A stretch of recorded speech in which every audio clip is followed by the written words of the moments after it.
जोधपुर से बड़ी खबर है। जिले के कई गांवों में बाढ़ जैसे हालात बने हुए हैं। मूसलाधार बारिश से चारों ओर भारी तबाही। 3 दिन की ये बारिश जिससे कई गांव जलमग्न हो गए। मंत्री किरोड़ी लाल मीणा ने कई गांव का दौरा किया है।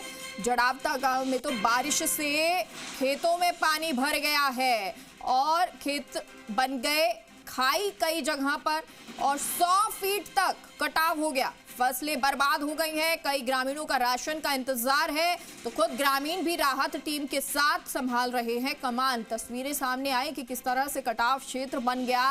खेत जो है वो डूब गए हैं।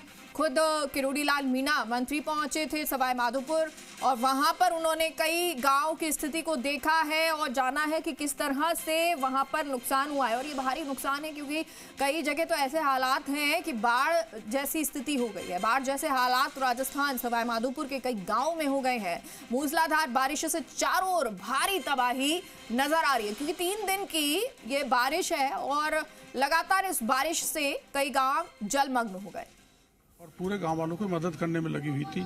लेकिन कई बार ऐसी स्थिति बन जाती है कि इमीडिएट उसका कोई उपाय नहीं सूझता। हमने कोशिश की है, कुछ भगवान की भी कृपा रही है कि बरसात नहीं हुई, कि उस पानी को बस्ती की तरफ आने से रोका है और अब वो सीधा नदी में जा रहा है जितना भी आ रहा है। अब इसमें जो नुकसान हो गया फसल का उसकी भरपाई करेंगे, जो नुकसान हो गया खेतों का उसको खेतों को समतल करेंगे मिट्टी भर के और एक ऐसी दीवार बनाएंगे मजबूत ताकि कभी कोई ऐसी बरसात आए तो ये खेत नहीं बिगड़े, फसल भी नहीं बिगड़े और गांव सुरक्षित रहे।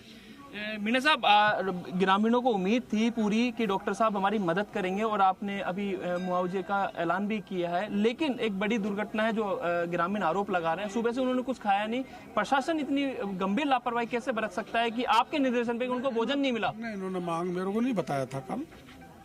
नहीं, रात को आपको भोजन दिया है आपने? हाँ, लेकिन मेरे को ये जानकारी नहीं दी थी। भोजन हम रात को पैकेट भेज दिए थे, अब फिर भेज देंगे। वो कोई बड़ा इशू नहीं है और अगर ये शिकायत है तो मैं माफ़ी चाहता हूँ गांव वालों से। कोई लैप्स रह गया होगा, भोजन बंटवा देंगे। अब क्या जो मुआवजा है किस तरीके से आप अपील करना चाहेंगे ग्रामीणों से? मैंने वहाँ बैठ के अंदर अपील कर डाली। सबसे बड़ा मुआवजा इनका ये है जो मैं समझता हूँ कि गांव में दोबारा ऐसा पानी नहीं आना चाहिए, बहकर खेत नहीं जाने चाहिए।